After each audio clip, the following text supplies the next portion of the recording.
Luc, chapitre 22. La fête des pains sans levain, appelée la Pâque, approchait. Les chefs des prêtres et les spécialistes de la loi cherchaient les moyens de faire mourir Jésus, car ils redoutaient les réactions du peuple. Or Satan entra dans Judas, surnommé l'Iscariote, qui faisait partie des 12, et Judas alla s'entendre avec les chefs des prêtres et les chefs des gardes sur la manière de le leur livrer. Ils s'en réjouirent et convinrent de lui donner de l'argent. Judas accepta et se mit à chercher une occasion favorable pour leur livrer Jésus à l'insu de la foule. Le jour des pains sans levain où l'on devait sacrifier l'agneau pascal arriva. Jésus envoya Pierre et Jean en leur disant « Allez nous préparer la Pâque, afin que nous la mangions. » Ils lui dirent « Où veux-tu que nous la préparions ?» Il leur répondit « Quand vous serez entrés dans la ville, vous rencontrerez un homme qui porte une cruche d'eau.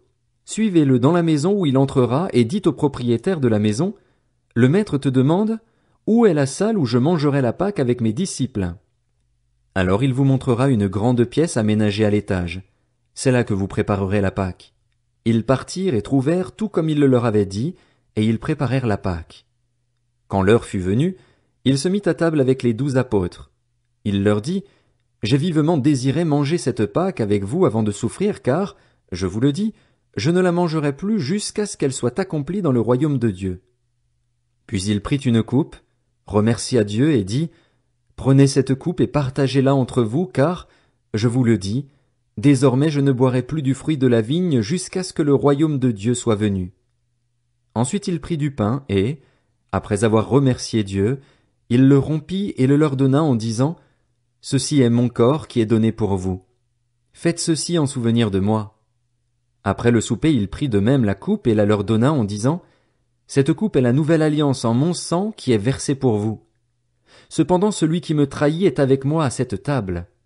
Le Fils de l'homme s'en va conformément à ce qui a été fixé, mais malheur à l'homme par qui il les trahit. » Ils commencèrent à se demander les uns aux autres lequel d'entre eux ferait cela.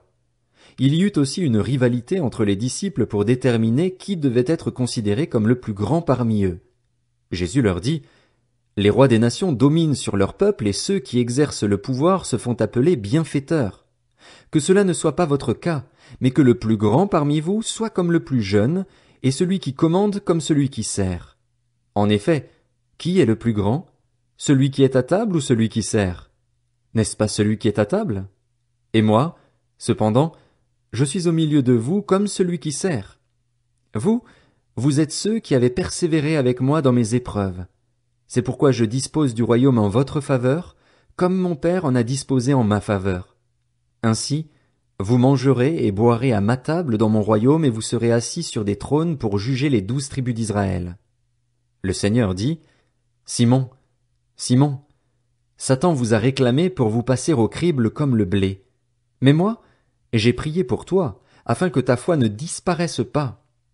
Et toi, quand tu seras revenu à moi, affermis tes frères. » Seigneur, lui dit Pierre, je suis prêt à aller en prison avec toi, et même jusqu'à la mort. Jésus dit, Pierre, je te le dis, le coq ne chantera pas aujourd'hui avant que tu n'aies 3 fois nié me connaître. Il leur dit encore, quand je vous ai envoyé sans bourse, ni sac, ni sandales, avez-vous manqué de quelque chose? Ils répondirent, de rien.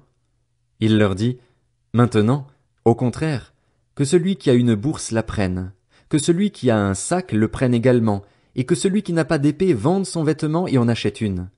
En effet, je vous le dis, il faut que s'accomplisse encore dans ma personne ce texte de l'Écriture, il a été compté parmi les criminels. Et ce qui me concerne est sur le point de se réaliser. Ils dirent, Seigneur, voici 2 épées.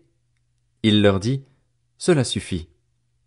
Il sortit et se rendit comme d'habitude au mont des Oliviers. Ses disciples le suivirent. Lorsqu'il fut arrivé à cet endroit, il leur dit, priez pour ne pas céder à la tentation.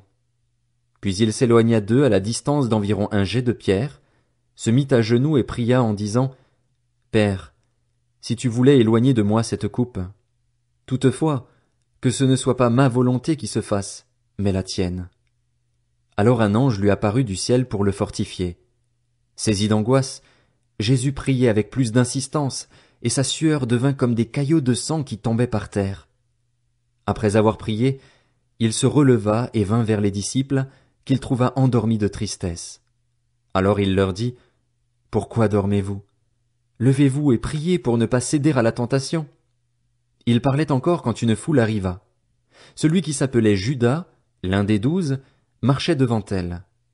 Il s'approcha de Jésus pour l'embrasser. Jésus lui dit, « Judas, c'est par un baiser que tu trahis le Fils de l'homme. » Voyant ce qui allait arriver, ceux qui étaient avec Jésus dirent, « Seigneur, devons-nous frapper avec l'épée? » Et l'un d'eux frappa le serviteur du grand prêtre et lui emporta l'oreille droite. Mais Jésus prit la parole et dit, « Laissez faire, arrêtez. » Puis il toucha l'oreille de cet homme et le guérit. Jésus dit ensuite aux chefs des prêtres, aux chefs des gardes du temple et aux anciens qui étaient venus pour l'arrêter, « Vous êtes venus comme pour un brigand, avec des épées et des bâtons. J'étais tous les jours avec vous dans le temple et vous n'avez pas mis la main sur moi. Mais c'est maintenant votre heure et celle du pouvoir des ténèbres. » Après avoir arrêté Jésus, ils l'emmenèrent et le conduisirent dans la maison du grand prêtre. Pierre suivait de loin. Ils allumèrent un feu au milieu de la cour et s'assirent ensemble. Pierre s'assit au milieu d'eux. Une servante qui l'avait vu assis devant le feu et l'avait observé dit, « Cet homme aussi était avec lui. » Mais il le renia en disant, « Femme, je ne le connais pas. » Peu après, un autre le vit et dit, « Toi aussi tu fais partie de ces gens-là. » Et Pierre dit à l'homme, « Je n'en fais pas partie. » Environ 1 heure plus tard, un autre insistait, disant, « Certainement cet homme était aussi avec lui, car il est galiléen. » Pierre répondit, « Je ne sais pas de quoi tu parles. » Immédiatement, alors qu'il parlait encore, un coq chanta. Le Seigneur se retourna et regarda Pierre. Pierre se souvint alors de ce que le Seigneur lui avait dit, « Avant que le coq chante aujourd'hui, tu me renieras 3 fois. » Il sortit et pleura amèrement. Les hommes qui gardaient Jésus se moquaient de lui et le frappaient. Ils lui mirent un voile sur le visage et ils l'interrogeaient en disant, « Devine qui t'a frappé !» Et ils proféraient contre lui beaucoup d'autres insultes. Au lever du jour, le collège des anciens du peuple, les chefs des prêtres et les spécialistes de la loi se rassemblèrent et firent amener Jésus devant leur Sanhédrin. Ils dirent, « Si tu es le Messie, dis-le nous. » Jésus leur répondit, « Si je vous le dis, vous ne le croirez pas, et si je vous interroge, vous ne me répondrez pas et vous ne me relâcherez pas non plus. Désormais le Fils de l'homme sera assis à la droite du Dieu Tout-Puissant. » Tous dirent, « Tu es donc le Fils de Dieu ?» Il leur répondit, « Vous le dites, je le suis. » Alors ils dirent, « Qu'avons-nous encore besoin de témoignages?